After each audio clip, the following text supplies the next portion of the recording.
On this week's show, we talk about the Avengers Inifinity War trailer, which looks fucking awesome! Woo! Let's talk about this plan of yours. I think it's good, except it sucks. So let me do the plan, and that way it might be really good.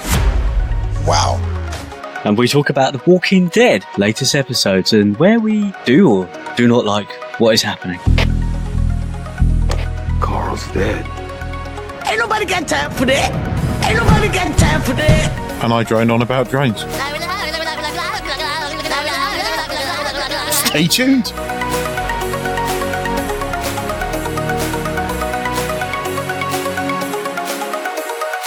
Hello, ladies and gentlemen, boys and girls, superheroes, zombies, ghouls, ghosts, goblins, automated drones, C-3PO units, R2-D2 units, and anyone who has a penis.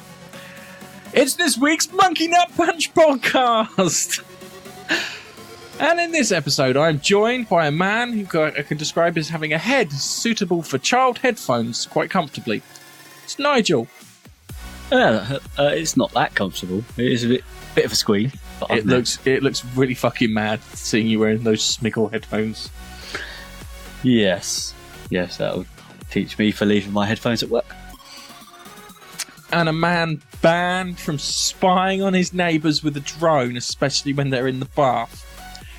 It's Keith. Fuck you. I do not spy on my neighbours. With a Even though she drone. was quite attractive. You spy on all the neighbours. All of them, constantly. Yes. So, how are we all doing? I'm good. You all good? Everyone Yeah. fine? There's no crises going on or anything? I know we had a snow flurry here in the UK last night, which just literally came out of nowhere. So everything should have ground to a halt, but it hasn't, amazingly, and I know why, because it's the weekend. When it comes to Monday, everyone's start having problems all of a sudden, which they didn't have today. Very strange. Very strange that. Flights will be cancelled tomorrow. You watch. Yeah, flights, yeah. Yeah, But yeah, very it's but apart from that, we're all fine. We've all got our legs and limbs and fingers and digits all intact. We do. We do. Okay. Yeah. Right, so on this week's show, we're going to be talking about the Avengers Infinity War. Yeah, the trailer. Yeah. Second The Walking one. Dead, we're going to have a little recap. We're going to talk about the DC TV universe. And Keith is yet again going to drone on about DJI because he's got a little update for us on what happened since the last one. Yeah. Yeah, he does. Yeah. I can't wait to hear. Oh, just before we start, I did something amazing. Yeah. It's not amazing. I unlocked a load of ports on my router to help me play Modern Warfare Remastered on my PlayStation 4. And the first game after I unlocked the ports on the PlayStation 4, I racked up 18 kills in a row without dying. Which was absolutely fucking fabulous. It was like, I should have unlocked these before. And the game seems a bit fairer all of a sudden. Were you in a room with a bot? Nope. Sure about Real that? people. I'm sure about that. Trust me, it was real people. And I got 18 in a row. And hopefully I've still recorded. Was it you and your son Dexter? No, it wasn't. It was against 12 other people. Have you got any evidence to corroborate this story? I think I've got it recorded on my PlayStation. Shit. If not, I've got my stats. Where I got it in. But I was amazed at what a difference a set of ports make. That could make a really crap tune now, think about it. Not what a difference a day make, what a difference a set of ports make. For the nerds. Anyway, sorry. You're saying that there's unnoticeable lag, but by the other people effectively. Hang on, I don't quite get this because I've never seen lag really like that. But what you're saying is by opening up this certain set of ports, what you're seeing it like a split second sooner than it everyone goes like else. this, yeah. It's like this, yeah. When I play my game, right, I can empty a clip at someone and they don't die. Yes, I've seen it a lot. But now I can do it in roughly about 4 bullets. unless they're on the other side of the map and I haven't got a sniper rifle. See, I'm no good at shooting games, and I'm the first to admit it. But I have constantly shot at people in the past, and they don't die, and I seem to get one shot at me, and I can never fathom it. Now, that's interesting. That's to lag know. for you. And your poor aim. Well, I do have an uber duper super fiber connection here, and I managed to download torrents at like 12 megs a second. I had 3 downloading the other week, and all of them were at between 12 and 15 megs a second. I was sitting there, and I tell you, I was almost ejaculating over how fucking quick these things were downloading. I downloaded four gigabyte movies in 10 minutes. And I'm like, So I'm wondering, and maybe I should try. I just refuse to buy Call of Duty. It just seems like it's so many. I bought it for a tenner. I got 2 games from it, so I wasn't complaining. Fair enough. I might go and have a look. Which one? Modern Warfare. Modern Warfare and Infinite Warfare. The thing about it is before we get onto Infinity Wars and stuff like that, Infinite Warfare is the most game of the lot. It has the worst multiplayer on it, but it is the one that is more of a game when you play it rather than Call of Duty, because it allows you to pick certain places in the solar system and allows you to fly your Jackal and shoot other things down, and it feels more like a game than Call of Duty felt like it was just sequence after a sequence after a sequence. So there's good and bad things about it. Fair enough.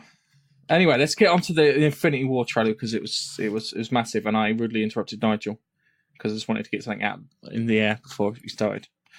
So we all watched it, didn't we? We did. Yeah.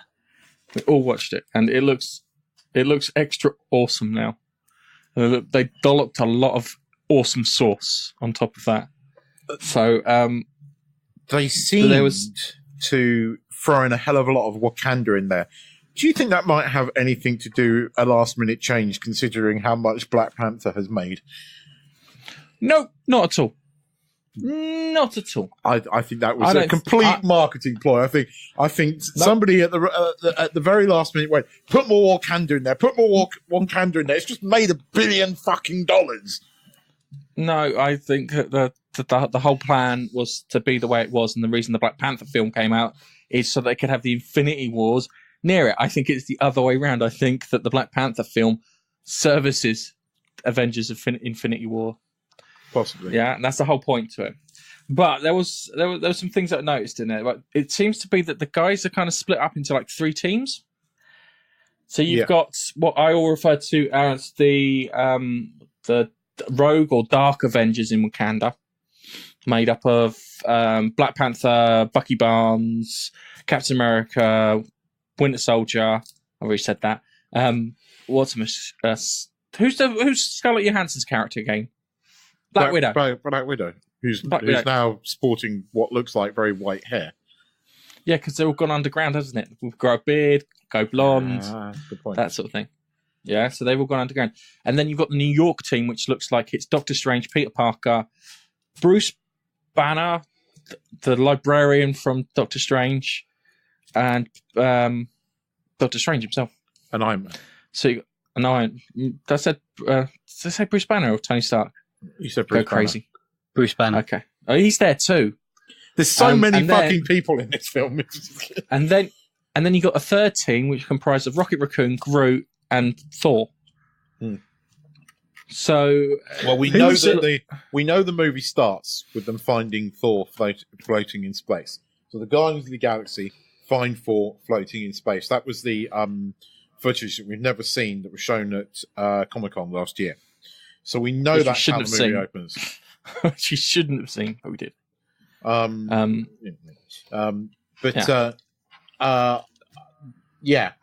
then what's his face? The green woman in Zoe Saldana's character, and Zoe Saldana, who looks like she's having a conversation with Tony Stark, but I don't think she's having a conversation with Tony Stark, because Tony Stark looks like he's with Stephen Strange, and he's also with Chris. Gamora looks like she's on a spaceship. No, there is a bit where they're having a conversation because he's with Star-Lord. Yes, there is, but it doesn't look like. But remember, time will pass, and they do this tricky cutting, yeah. If you look, one looks like it's in a spaceship, the other looks like it's in someone's room. I did like I did like the little bit between him and Star-Lord, though. That was good. Yeah. Between what on the where Star-Lord's talking about the plan. Yes. Yes. That was quite funny. Yeah, basically tells Tony Stark his plan's crap. Yeah. Yeah, because your plan's crap. I think we should go with my plan. Yeah. That was quite good in front of Peter Parker, and then you got Peter Parker and Doctor Strange at the end. Yeah. Saying, "Oh, we're using our made-up names, are we? Oh, well, I'm Spider-Man." Yeah. And then they show Spider-Man going through all that debris as he flies through the debris, and he's like launching himself through the debris. Looks really cool. In the suit that he turned down at the end of Spider-Man. Well, I think that the suit that he turned down might have some breathing apparatus in there that might be useful for fighting in space. Yep. The Iron Spider costume. I think it's supposed to be the Iron Spider costume, even though the one in the cartoon had like a different appendages, and I'm sure that the one in the comic had Doc Ock style appendages on it too. Just off the top of my head. So we got that. Thor looks like he's forging some kind of new weapon. With the help of Peter Dinklage. Because Peter Dinklage is supposed to be in it, and and I reckon he's supposed to be one of the Dwarf Lords in it. Or he's what do you call it? He's voicing one of Thanos' stooges, and I cannot remember the name of the stooges. Corvus Glaive, and then I'm fucking daft that. Corvus Glaive, that's it. That's the only one I can remember. And then they've got other ones. There's a magic-y looking one. There's a big hulky looking one, and there's a bird. So informed. Yep, well done there. I need to remember. I'm gonna have to put together like a little video for our YouTube channel and call it Avengers Infinity War Primer. So this is stuff that happened in the original film. It may or may not happen. I may have accidentally spoiled this film for you, or I may have led you down a blind alley. Yeah, but So this is stuff that's happened in the comics. Yeah, go on. I'm going to make a prediction now, though. You're right. I think you're right on this. I thought this last week, when I first saw the trailer. They're going to kill off Captain America in this film. I don't think he's coming back because Chris Evans wants to leave, and I think Tony Stark will die in the fourth one next year. Absolutely convinced they're going to kill off those two. Okay, I'm not convinced that that's going to happen, because I think that you are going to get introduced to Adam Warlock, and he is going to undo everything, because the beginning of the film, Thanos fucks Xandar. That's going to be the opener. Is it going to be him fucking Xandar to try and get the power? Is it the Power Stone? Is it the Space one or the Power Stone? Yeah, he does go Space to. one, He does, because and what's his face is in it? The Collector's in it. Who played him? Benicio del Toro. Yes, he's got a cred in this film on the poster. Well, his brother should be in it too, with the Grandmaster. Yeah, with old Jeff Goldblum. He hasn't got a credit on the poster, but he might turn up in it. Might turn up in the next one. Yeah, I mean, I'm gonna. To be honest, I hope they don't do this where you watch two movies and at the end of it, it all got changed and nothing ever happened. That will be such bollocks if they do that. I hate these episodes. That's how they wrapped up the Infinity War story, as it was in the comic. Yeah, but the cinematic universe has gone its own way, and I hope it does. They don't want to keep paying the exorbitant prices that they're paying to Robert Downey Jr. I think Robert Downey Jr. probably potentially wants to move on, and it's about time we move on to some new sets of characters. I mean, what's it been, 16 or 17 or some ridiculous amount of movies since the beginning of Iron Man. I think these two movies are going to clear this part of the cinematic universe up, and then we'll move on. So we'll still have Guardians of the Galaxy around. My problem is that other side of Marvel is occupied by shit characters, and the only way they can make them better is to put in, say, the X-Men. Now they own Fox. They're not going to do that. They'll put the Fantastic Four in, but they might do a damn good job of it. So yeah. But if you like Captain Marvel and Ms. Marvel, the Kamala Khan one, they're shit characters. I want to see what they do with this movie. Setting it in the 90s, it's interesting.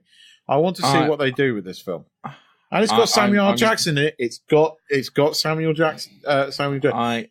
I'm gonna be completely honest with you. I do not care. As soon as I think I'm done with the Marvel universe when this Infinity War thing's done, I think there's probably the Spider-Man part of it that I'll probably keep an eye on. But outside that, I'm not going to be. They've blown their wad as far as I'm concerned.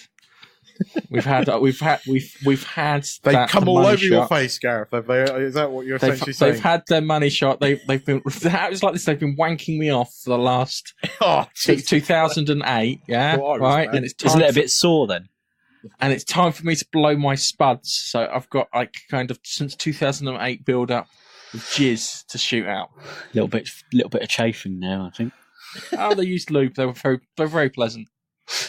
Unlike Star Wars, they went straight in for a dry bum fuck. Don't get me started. Don't get me started.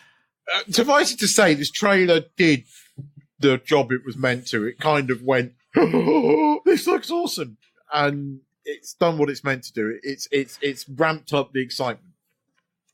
The other side of it too is it's supposed to center around Thanos. This one, yes. It's supposed to be his film. It's supposed to be his film, so you get to see his backstory and everything. I love the fact that he got the fucking Tesseract and with his bare hands broke it open to get the Infinity Stone out of it. He just went, and I'll have that. Like everyone else, is like, okay. I think the other thing too is if Loki's in it, and he gives him there's a scene there where he gives him the Tesseract. Hang on, hold on. You never let me fucking finish my sentence. If Loki's in it and he sides with Thanos, he will betray him right at the end just so that the good guys can win. And then I don't know if they're going to kill him off. Well, you see, again, Tom Hiddleston. There's characters that you can keep in. You can keep in the Guardians of the Galaxy because we haven't had the third movie yet. You can keep in Stephen Strange because we've only had one movie out of them. They are blatantly keeping in Black Panther because he's like at the moment the new Iron Man.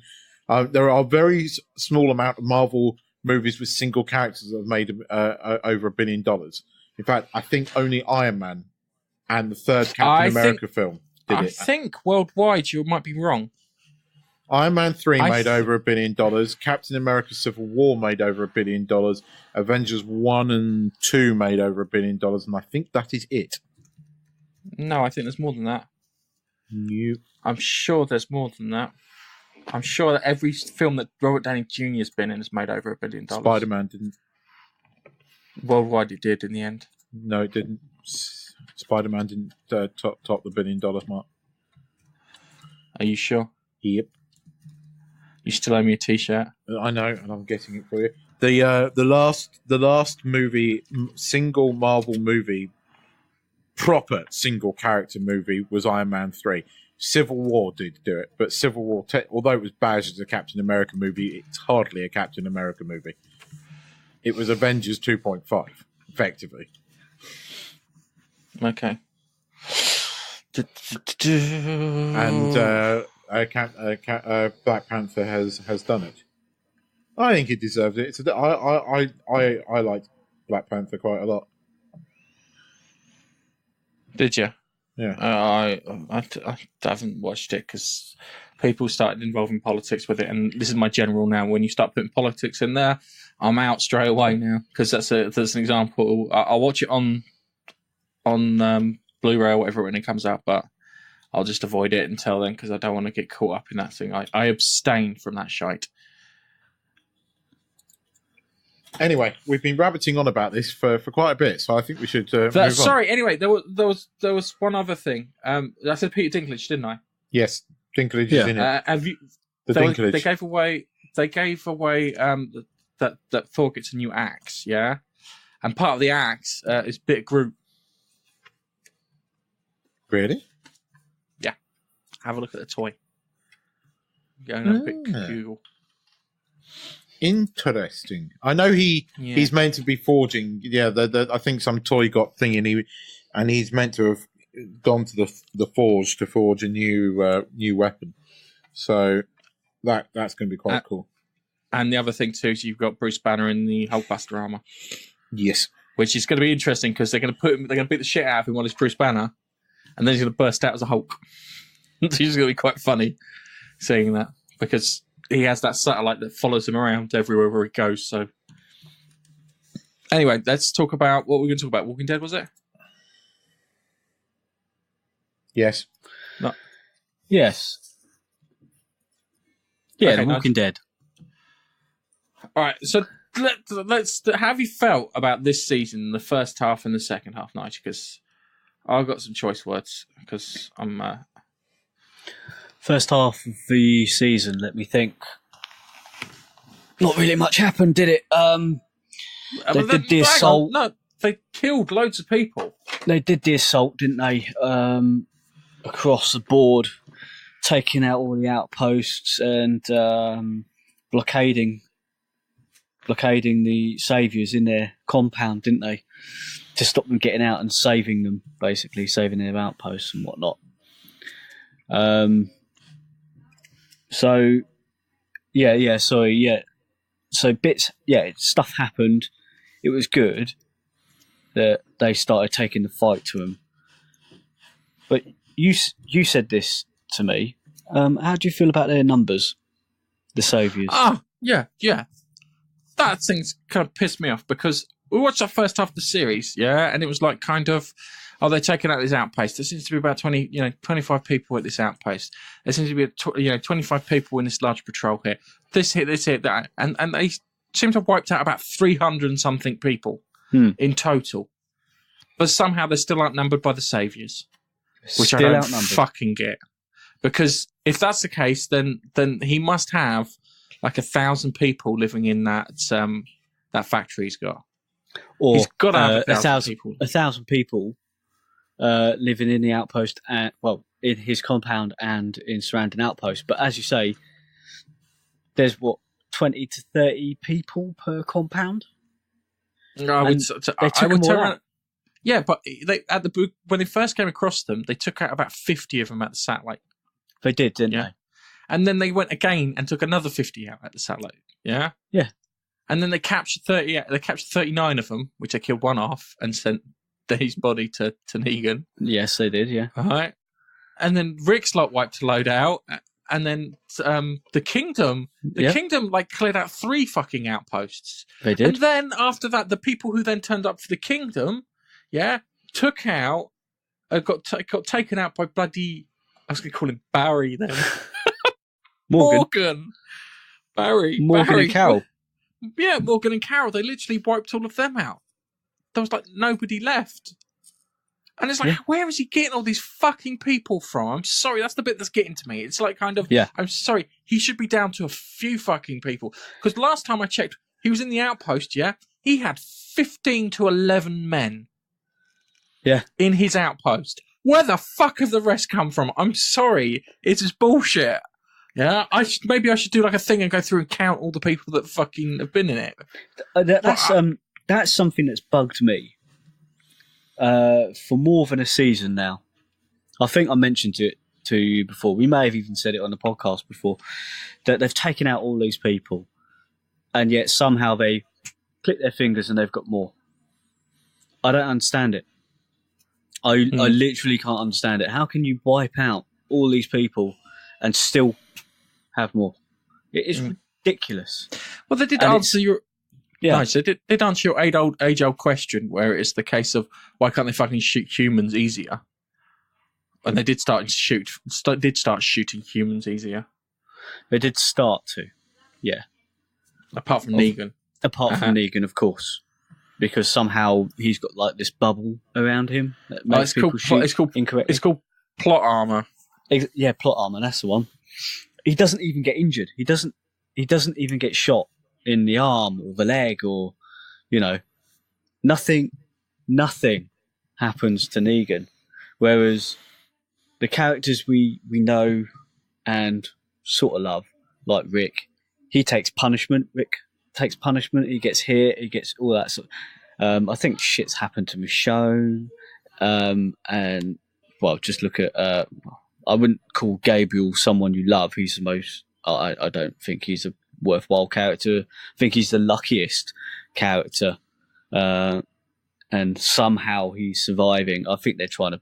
In the last episode I saw, he was saying, "Oh, we stumbled across a fucking place in the middle of nowhere. Found a car, found a map, all this shit. It's Found God helping me. antibiotics, found a car, found a map, all that sort of, trying to make it out that God's looking after him and all that bollocks. I can't stand that character. Really can't stand it. And then the Saviours turned up. And the Saviours turned up, and then he starts crying. It's like, yeah, actually, I couldn't care less if you've been taken by the Saviours. Couldn't give a fuck. Worthless character. Actually, Eugene is better off than him. But saying that, if they kill him off, they're not going to drag it out over 2 episodes like they did with Carl. That was because terrible. when they killed Carl off, I didn't care. I just wanted it to fucking end. Couldn't give 2 monkey punches in the nut. See, the thing with Carl and his death is the fact that he was such a whiny little bitch, and then he then turned into, "Oh, I'm dying. Everything's to be fine. Here, have a letter." Go, so be nice to Negan. Do this shit, yeah. And they just dragged it out, and I just didn't care. I cared more about Morgan losing it when he was taking out the Saviours at the kingdom. I've never seen an episode where they drag out someone's death for an entire episode that works. Yeah. I'm trying to think of something, and the only one I can think of is there was a TV show that I really liked called Defiance. Yeah, and the sheriff and his deputy were like on the outskirts of the fucking territory where they were, and his deputy got shot. Yeah, and his deputy couldn't walk, so the sheriff rigged up like a basic thing to pull him along on. Yeah, and he's chatting away to him, and the whole episode is him chatting away to him, telling each other stories and stuff. Yeah.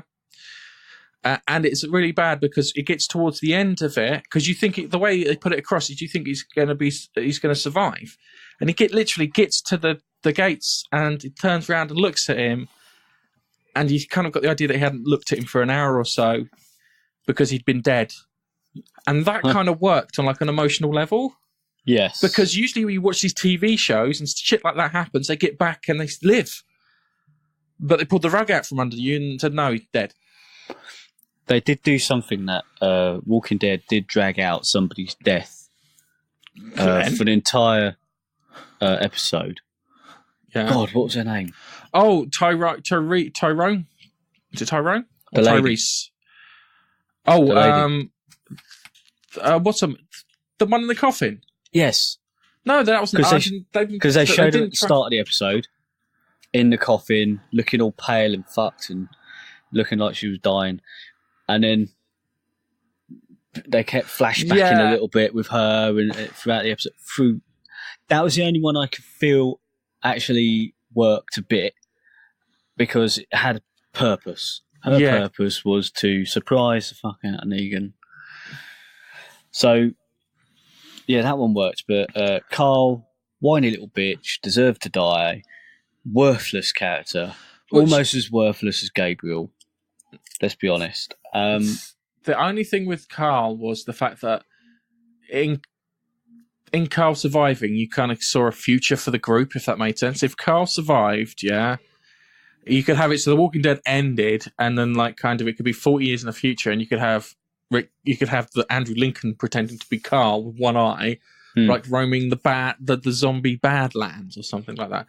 And with the Michonne, not Michonne, what's her name? The one who was in Star Trek Discovery, who went up in the coffin. I can't remember her name now. Sasha. Yeah, Sasha. With Sasha's death, the Saviours didn't know that when you die, you turn automatically. Yeah. And that was a big fucking surprise for them and a big fucking wake-up call. So that was quite interesting, because we, as viewers, knew it, and we knew that our group knew it, but clearly their fucking group didn't know it. So when he opened it up, it's like, oh, shit. So that kind of works, but we can't. They thought it was from biting, transferring. Biting, scratching, exposure to the stuff. But then again, they also knew that if you cover yourself with a gore poncho for too long, you get infected. Yes. Like Gabriel did. And it makes sense that you get infected. Yeah, it would. You've got fucking dead fluids and shit all over you. Yeah. So yeah. So in this latest episode that I saw with Negan, he seems to be having argument, and the last episode actually, Negan's having arguments with Simon. Yeah, Simple Simon the Pie Man. Yeah. With his porn About stash. a way forward and how to do things, and Simon went against his order and killed everybody in the dumpster area, in the dump. Yeah, to which the Botsomush blended them. Right, there's a line in that. Yeah, there's a line when Simon is talking to her. Yeah, and he turns around and goes, "I know that you're hiding something here. I've seen the solar panels and the helipad." Yeah, because we saw a helicopter earlier on in the series. Did we? Yeah, we did, and nothing has come from seeing that fucking helicopter. And the closest we got to having a resolution to that helicopter was him saying, "and the helipad." I listened to that twice to make sure I fucking heard it right, and I got my wife to check too. He does say helipad.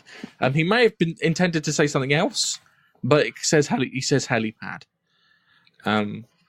So yeah, it's an odd one, that one. Yeah, I can't. I remember him saying that. I do. I remember him saying that. I can't remember at what point that was. It's just before he kills all the people. Yeah, it's just before he... Yeah. See, because that was one thing I was expecting Rick to tell Negan on the radio after he told him that Carl had died. He turned around and goes, "I'm going to kill you." He goes, "I'm not going to kill you just for us. I'm going to kill you for the people at the fucking dump that you killed off." To which I would expect Negan then to turn on Simon and then things to get bad. I think, yeah, because when he got back to base, Negan asked Simon, and Negan went to plan. Nothing to see here, sort of thing. Because Negan wanted to keep them in the group, as it were. Yeah. Like providing and stuff. Well, the thing is that Negan wants to rebuild society. Unfortunately, he wants to rebuild it under a fucking dictatorial diktat. Yeah, not under the way that does it, the way that Rick and the others want. Where it's a bit more community driven, shall we say, in a nice way. Yeah. So yeah, it's really great. The Walking Dead is irritating me now. I'm losing favour with it. Yes. Until they start addressing the fact that Negan doesn't have endless supplies of people, I would start enjoying it a bit more. Because at this point in time, he should be down to a skeletal crew, the main core people that managed to survive. Because it seems, even when Dowell drove the dump truck into the side of the building of the Saviours, and he let all the walkers in, the walkers would have killed off all the people who weren't allowed upstairs. Yeah, because Negan wasn't there. He was with Gable at the time, and he would have killed off. Those walkers would have killed off so many people, their workers, as it were, you know, and they kept forcing them back downstairs to die, basically. So they should be down in numbers massively, and they're portraying it as if they're not. They've got an endless supply. Until they address that, I can't enjoy it as much as what I used to. Yeah, it is getting on my wick. That, as I said, it's lost a lot of favour with me as a TV show for not doing that. And I think Negan's going to get it. I don't think Negan's going to survive like he did in the comic book. I think he's genuinely going to. No, he's going to cop it. I think so, because I haven't read the comic book, but is it Carl's fault that Negan is surviving in the comics? No, what happens is they have a final battle at Alexandria, and Rick takes him on, and he slashes his throat. Ah. Yeah, it ends with Rick turning around and goes, "Is that a knife at your throat?" And then he slashes his fucking throat open. And no, in the comic book, Rick Grimes, yeah, has only got one hand. So he did it with one fucking hand and did it. And then they save his life and keep him in prison, to which he then has long conversations with Carl. Yeah, So, well, that's far gone, isn't it? Yeah. Although I celebrated that Carl died, I was disappointed it lasted so long. But, of course, the only good thing Carl did is save that doctor, that medical guy, from being out in the wild, where Rick didn't want it. And now he's gone to Hilltop and he's saying to Maggie, I've got a bit of medical experience, I can help out around here. So that was one good thing that happened with Carl. The rest of it, no, I can't think of anything, to be honest. Can't say much good about Carl. Okay. So, we've established that Morgan has become a badass, along with Carol. Carol is, everyone that makes a joke about if they kill off, what's his much, Daryl, that we'll riot in the streets.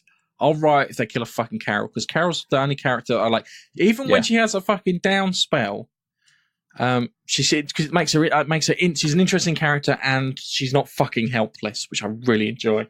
Yeah, that's kind of like that's what I want with a character. They can have their little down moments and get back up, but I would be rioting in the streets for that. So Carol's great. Morgan is actually kind of coming up behind Daryl and Carol. He's growing on me, Morgan. Yeah. Whereas before, when they first met him in the woods, where he was learning Aikido and all that sort of stuff, and then he came and met up with Rick's group, and he wouldn't kill anyone apart from the walkers. And, now he fucking murdered 20 people in an evening, and then he's actually part of a group who wants to stay alive, and he knows now it's not what he thought. Yeah. Is it? So he's kind of broken himself a little. Yeah. But although he did get to the point where I think somebody had to calm him down to stop him the slaughter. That was Carol, before the little boy stabbed the guy through the neck. That was it. Yes. And now the boy. Then in this last episode that I saw, they were talking. Morgan and Carol were talking about do they tell the boy who killed his brother? And so Morgan, in the end, he's had enough, and he just goes, "You've already killed the person who killed your brother." Yeah. To get him to probably come. I don't think it was the person he killed, but yeah, that they told him that so that he feels like he's got retribution. Yeah. A good thing, I feel, because with a child that young doing that, you're probably setting him off on a path like Negan potentially. Yes. Or worse. Okay. Stone cold. Anyway, I think that's brought us up to date on The Walking Dead. It has brought up to date. Because we haven't mentioned it since it's been back, and so it's good to have a chat about that. And we agree, until Negan's forces are shrunk because they have been killed by so many people, I'm going to be less and less interested, and so are you. So if the White Walkers turn up and attack Negan's lot, they'd run out of fucking men.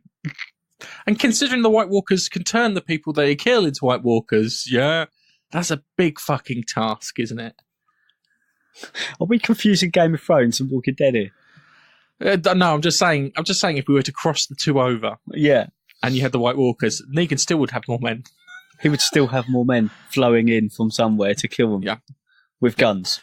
Yep. With guns in the Game of Thrones settings. Where guns that would be mad. It would be mad. Negan turns up with his baseball bat and turns around and looks at old. Who's the one that everyone likes? What's the guy? The main one. Kit Harington plays him. Oh yeah, Snow. Jon Snow. Looks at Jon Snow. Jon Snow. Look at him from the north. And he'll no, he's turned up with Lucille. Turns to Jon Snow. You know nothing, Jon Snow. And then the 50 cal leaves above him. I say you turn up, you point Lucille out and goes, I hope you've got your shitting pants on, Jon Snow, like that. You are forgetting one small thing, zombie dragons. What? Oh, yeah. They haven't had zombie dragons yet. We have had zombie dragons in Game of Thrones. Have you? Yes. And zombie bears. The zombie dragon destroyed the fucking wall. Single-handedly. Okay, fair enough. Zombie dragons breathing ice. not fire. I don't watch Game of Thrones. We can't We've told talk you this. about Game of Thrones. You can watch. Yeah, we can't talk about Game of Thrones this fucking year because it's not happening. No, not happening until next year. So hold it in, Keith. We Hold can it talk in. about Westworld season 2. That is happening this year. Thank fucking That God. will happen soon. Yes. All right, okay. I'm keen to see where that goes because it was an interesting season ending on that, wasn't it, Westworld? Anyway, right. Shall we? Let Keith talk about his drone. Nah, we're going to talk about the DC TV universe first. Oh God, yeah, we're going to talk about the DC TV. Yeah, Now, and this is right. This is the thing, right? Keith, before we start the podcast, turns around and goes, he did what he did with fucking said about Stephen Moffat too, where he goes, they can't write female characters in the DC TV universe. They're all terrible. I didn't say that. I said I think Yes, they've got you a did. problem with their with a lot of their female characters. Not all of them, because Felicity is a good character. But I do think She's a brilliant character. I do think they seem to have more irritating female characters than male, and I think that's. Are you sure that's not you? No. And the way you perceive it? No. Are you sure? I'm not sure it's not me. But I find Okay, all right, give found me one example. Go on, give me one example. there are two characters And that tell me- Iris West I've always found irritating and annoying. Okay. There's Alright, the new Black Canary in Arrow who just seems to be a bitch. The Alright. police copper. Yeah, she's just not very nice. I don't think they have. You've got the generic cliche lesbian sister in Supergirl. Supergirl is Cara Danvers. It's just fucked stem to stern character wise.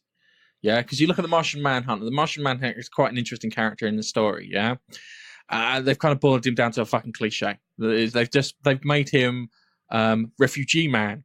He's not Martian Manhunter. He's now refugee man. Yeah, with his refugee powers of getting across borders. So they've kind of fucked other characters too. So you've got him that they fucked up, yeah. And then you've got the Hank Henshaw version of Superman, who is terrible, played by the same fucking actor. Right? It's not just. And then there was the what's his mush King? Who was his name? He was supposed to be the bad guy in the first series of it. Maxwell King. Mm-hmm. Yeah, who was the guy who was thinking he was Maxwell. terrible. Well, they wrote was him out. Paper thin and They he got was rid of him. paper thin and flat. Yeah, I don't think the problem that you've got is with bad female characters. I think the problem you've got is just characters in general. Yeah, because these are comic book characters, and comic book characters usually have are usually quite colourful and one-dimensional.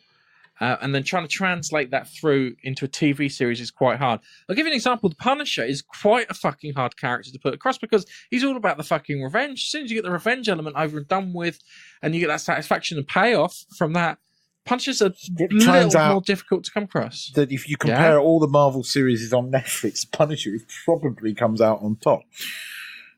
Daredevil. Debatable. Daredevil season 2. Yeah, but that had Fucking the Punisher the in nuts. it. Yeah, I know. And it featured that revenge element in it too. I just think you look at all of these shows and don't be generic, be specific, and because if you be generic, okay. So in the Arrow, you've got his sister who's just annoying. You've got the hang new on, his female, sister. Whose sister? Ollie's sister. sister. Ollie's sister's annoying. How is his sister annoying? She's fucking never there. Yeah, when she's she is, barely she's there, just to be fair. when she is, she's Seriously, irritating. she hasn't been. No. I can tell you for a fact that she hasn't been there. She came back for like 2 episodes after the She's in mid-season the break. latest. She's in the latest one as well, and she's And I don't think she's that annoying in that. Felicity Smoke is the only standout female character in Felicity, in the Arrow. I can describe Felicity as being annoying too. Will they? Won't they? They won't. Will you marry me? No, I she won't went fucking through a marry whole- you. Yeah. Yeah, Felicity Smoke went through a whole what the fuck episode. Not just an episode as in Season. a duration where we just absolutely could not fathom what was going through her head, and they took her out of her character to make her do something that she wouldn't normally do to further the plot. Yeah. like the will she, wouldn't she sort of bollocks that she was talking about. Although Felicity Smoke is one of my more favourite characters. I like Felicity. I know that she's had her moments, but every character, you could argue that every character has had those moments. But you know, there's Iris West, who is just constantly not nice and irritating. There's that bloody woman in Arrow, the black band. I can't even remember her name, but she just constantly A Black irritates Siren. me. Yeah, she constantly irritates me. I don't like the fake canary, you know, the Earth 2 one, the evil one. Yeah. Oh yeah, that's Laura Lance. That's just Laura Lance Laura being Lance, evil. the evil Laura Lance. I can't stand her. You're not meant Can't to. stand her. No. She's supposed to be like- I just see her face and it's just like, oh, fucking stereotypical fucking evil look to the camera. Fucking very Morgana Le Fay Morgana from Merlin. Yeah, thank you. playbook. At least she's Straight not out doing playbook. that in Supergirl. At least her character in Supergirl, Not Lana, yet. whatever her name is, Lana Luthor, or whatever, she is potentially more interesting. I prefer, actually, in Supergirl, I do prefer her in Supergirl. One of the better characters. I mean, Cara Danvers, I can't remember the woman who plays her, but she has grown on me. She was a bit wishy-washy to start with, but she has grown on me. But I hate to say this, the minute Barry came on screen, and that episode of her and Barry together really worked. Yeah, that was the bit that kick-started it, because her actual chemistry came across. Yes. And you can see, oh, actually, she's not a bad actress. And she's But been it's because of the people around her before. Yeah. She is what Do you think it redeemed was the people Supergirl. around her? Yeah, I say she's Supergirl now. Yeah, absolutely. I think beforehand, the people around her were maybe holding her back. See, my problem with Supergirl is that when you read the comics and you have an understanding of the character, you have to understand that she grew up on Krypton, so she is, when she comes to the culture, an alien. She's complete fucking alien. She doesn't get all this stuff, yeah. She doesn't understand why fucking her cousin Kal-El, who's somehow fucking older than her, which pisses her off no end. Because you imagine that, you left planet, he's a fucking baby, now he's fucking grown up, and you're the fucking child. And it's like, great, I was supposed to be sent here to look after you, make sure everything was fine. You're looking after me. This is just annoying, yeah. And that's how I always saw the character. And she was always supposed to be a bit stronger than him because she spent 23 years near circling near the sun, so she soaked up more solar radiation. But this version of her, it's not the same. So she's made the character her own now, and it kind of works. And I think the whole Barry Allen, all the crossovers have helped her no end. Yeah. Because she's got people we can compare. We can compare her against. Yeah, you can compare her against Cisco, and you can compare her against Killer Frost and the Arrow and Ray and all these other people, which I think really helps because her bad guy roster isn't very good. No, I think you mentioned Killer Frost. I think she's all right, actually. Yeah, but she's only become interesting since she's been Killer Frost. She was always the. Oh no, she was nice before then. She wasn't interesting, but she was nice. She was a nice person. She was a nice person, and therefore they never really gave her anything to do. She's not an irritating character, and she's interesting now that she's Killer Frost as well. I do like the way that they play the fact that when she's Killer Frost, she can't remember anything as Caitlin, and vice versa. But I do. So they're two separate people. I do like. I find the lesbian relationships and on DC Legends of Tomorrow with What's Her Face Lance far less generic and more believable. They're kind of they're funny. They are. They're thrown in for humor purposes. Yeah, and even the bit where she shagged Constantine. Yes. Yeah, that was thrown in for fucking humor. But she then just so they can have that awkward bit at the end.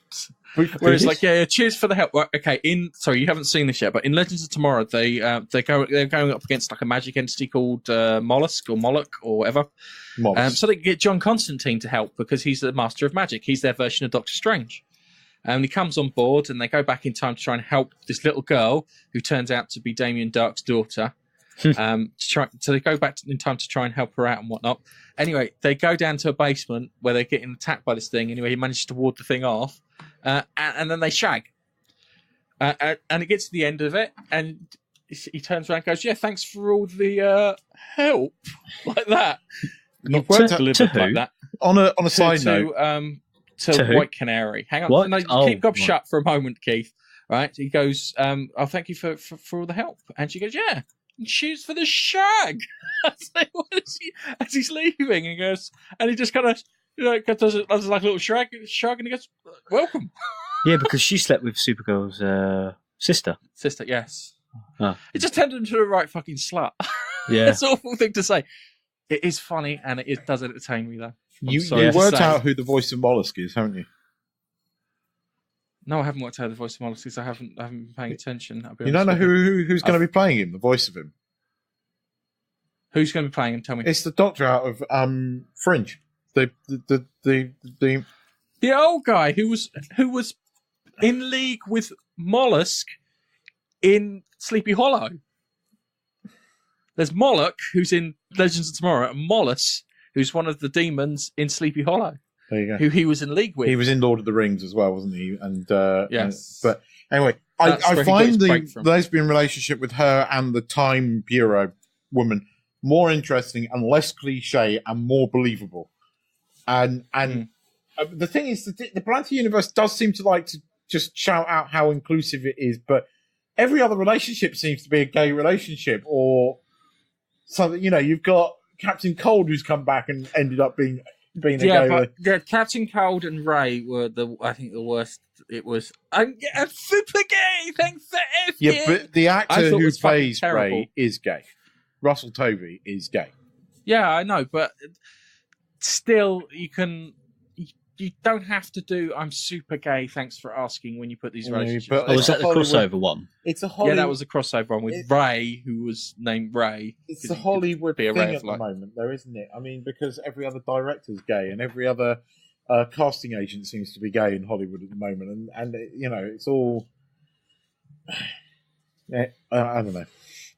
Ghostbusters. I'm just going to say that. But then Ghostbusters didn't have a script. That was the problem with Ghostbusters. That was the first problem with Ghostbusters. It didn't have a script. Or despite what they said, yeah, they were letting that fucking ad lib, which meant that they were just And going it to talk for didn't need fucking to- ages. didn't need to be made. Those actresses didn't need to be cast in that film. They could have done another film that would have been far more funny, because his previous film, Spy, is still one of my favourite films. I fucking love it. It's really funny. But he's been demoted to doing a show with something Mikhail on Netflix, a weekly show where they go through bits on Netflix.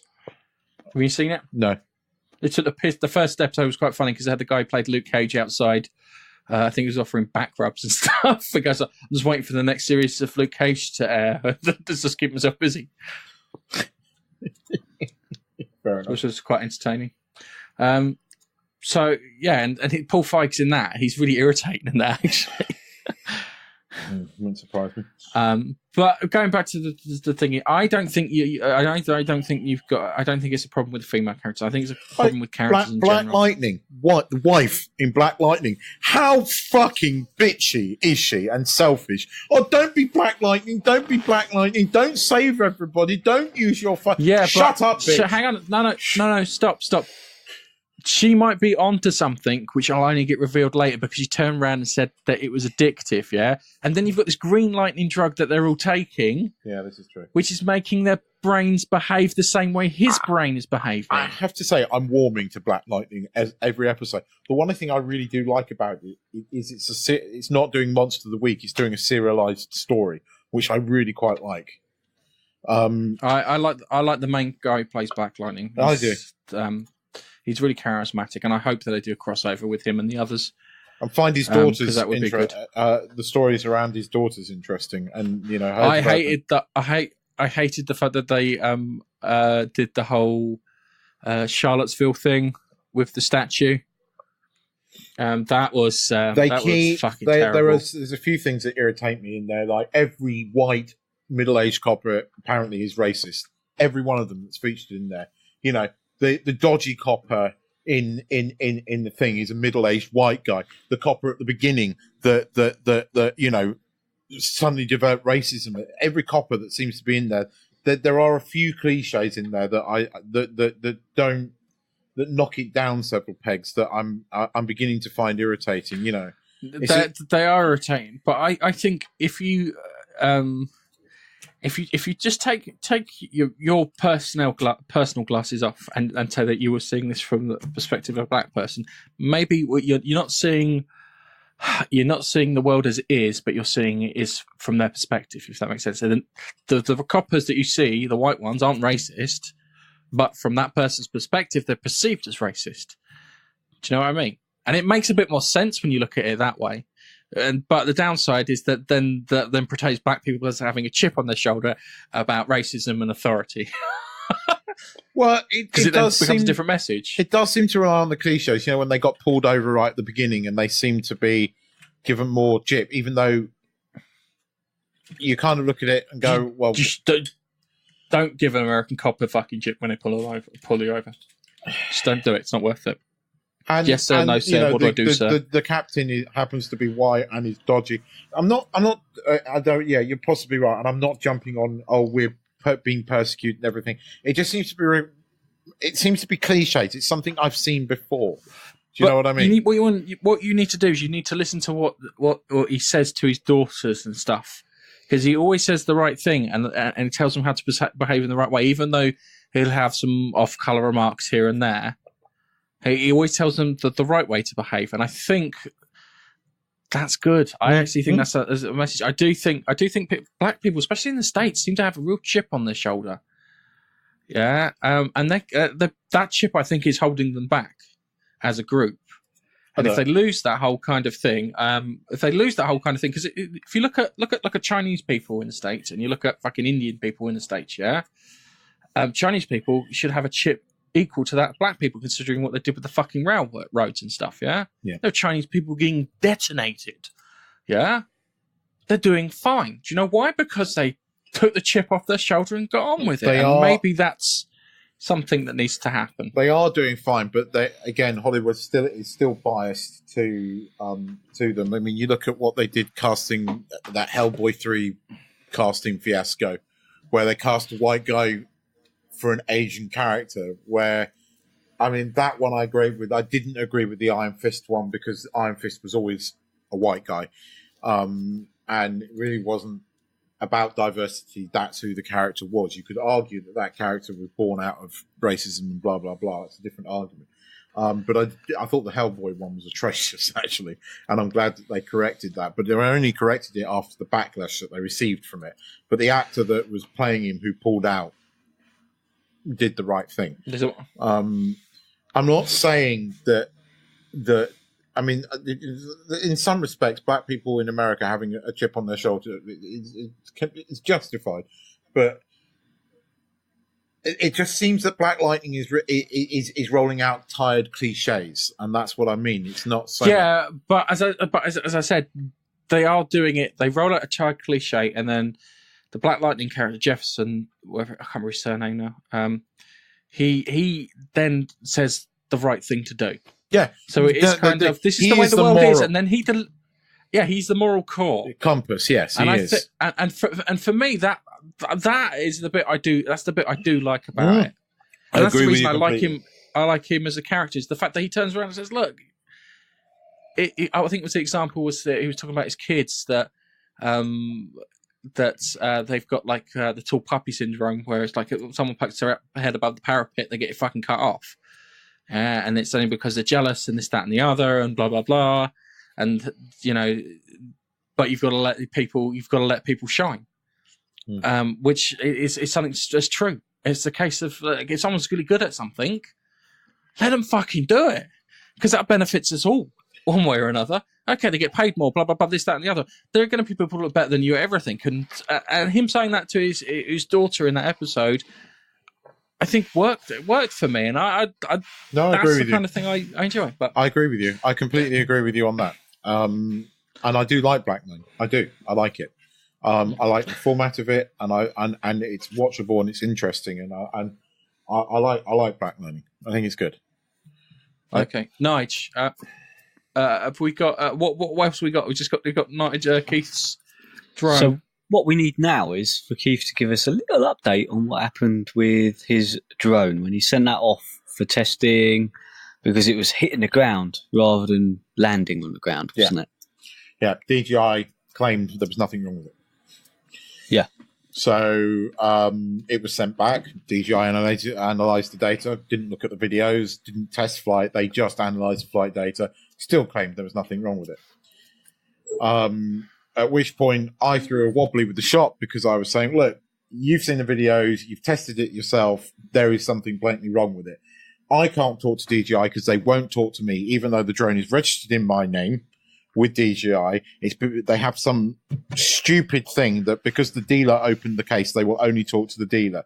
They initially argued it was data protection. I went bollocks because if you look at your system, the drone is registered to me. The serial number is registered to me. I can prove you're talking to me. So why the fuck won't you talk to me? But anyway, cut a long story short, I went into Bangkok on the Wednesday. They were going to replace it with another one. The shop very kind of said, look, we're going to replace it. Tested that one, did the same thing. And I went, well, okay, that's not good. Get another one. So they went and opened a brand new one, tested it, did the same thing.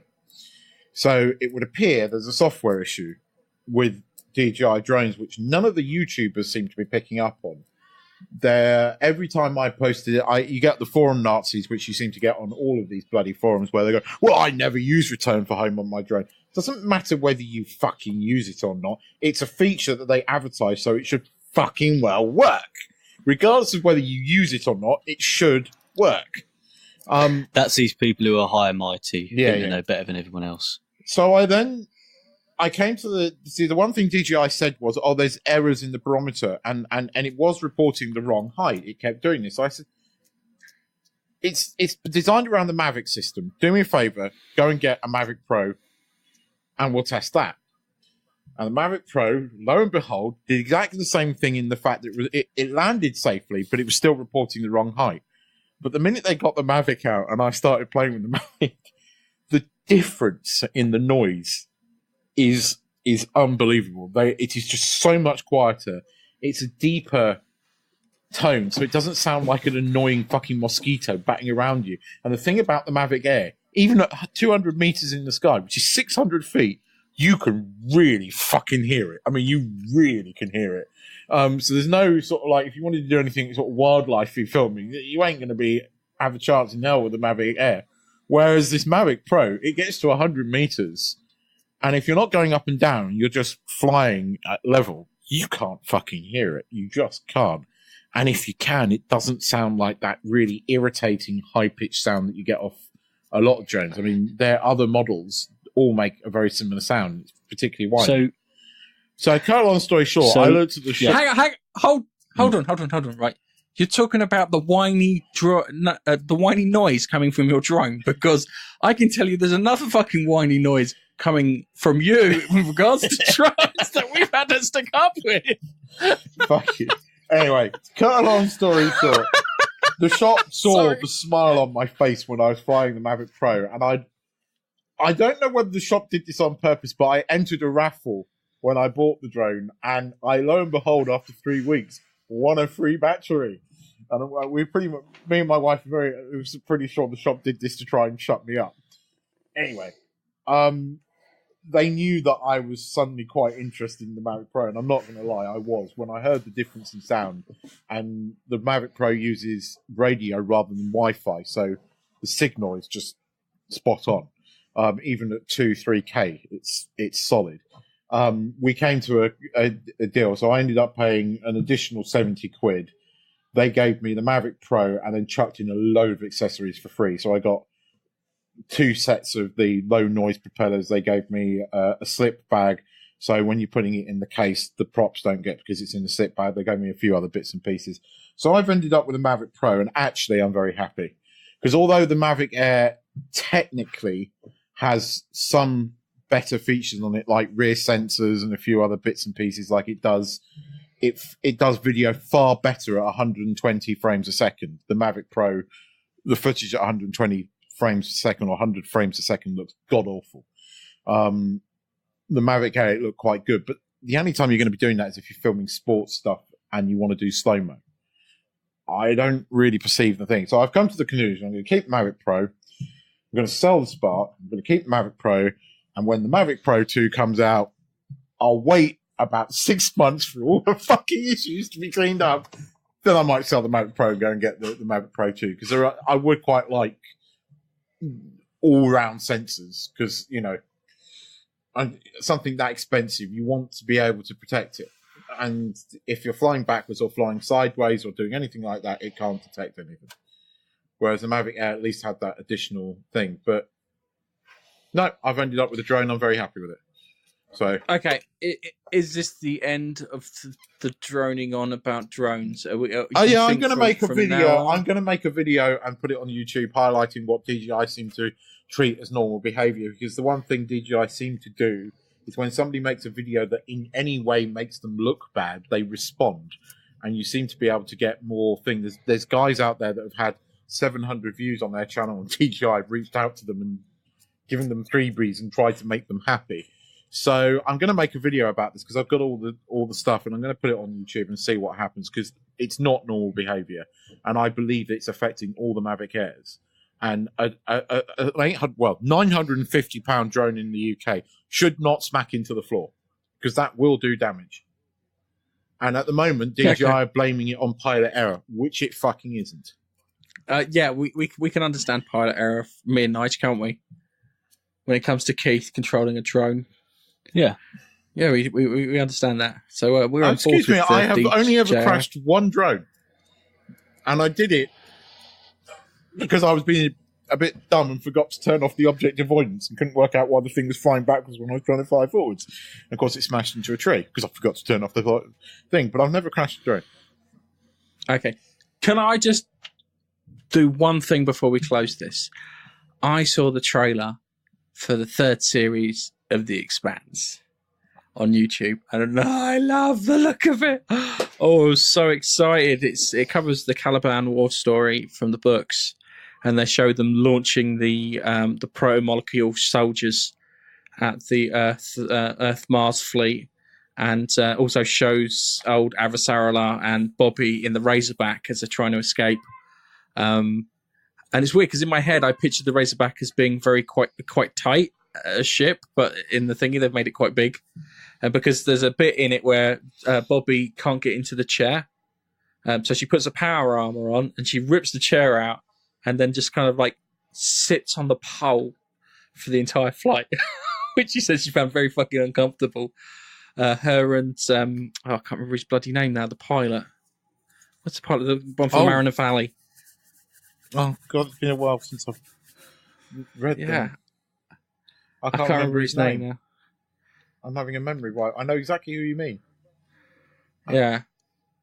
But anyway, go on. I haven't seen the trailer. Yeah, so but I saw the trailer for that, and that just put a big old fucking grin on my face. I love The Expanse. And I'm gonna keep my eye out for that because I'm gonna have to be watching it on the Dodge. The thing is, I watch it on the Dodge, and then when it comes out properly, I then watch it properly again because I enjoy the thing so much. And I have to wait till December.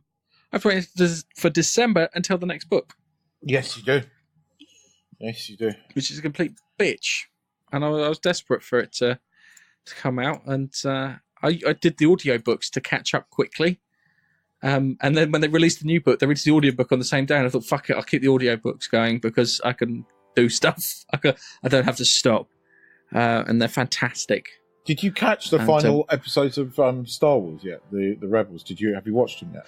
No, I haven't had time. I've been honest with you. I've been really busy with a lot of things, and there's work that I should have done, and there's another project that I'm working on that I should have done, and then there's other things that I should have done, and I just haven't got around to it. The only thing I've really got around to is playing Call of Duty in between because I can do like a couple of games of that, and then get back to doing other stuff. Fair enough. Right. Well, should we wrap this bastard up and put a bow on it? We should. Yeah. Okay. I've been Gareth from Monkey Nut Punch. Thank you very much for listening to this podcast. We hope to hear from you either via social media, the internet, or carrier pigeon. Keith, say goodbye. Goodbye. Nige, say goodbye. Goodbye. And we will catch you in the next podcast. Bye. Bye-bye. Always slow. Always slow.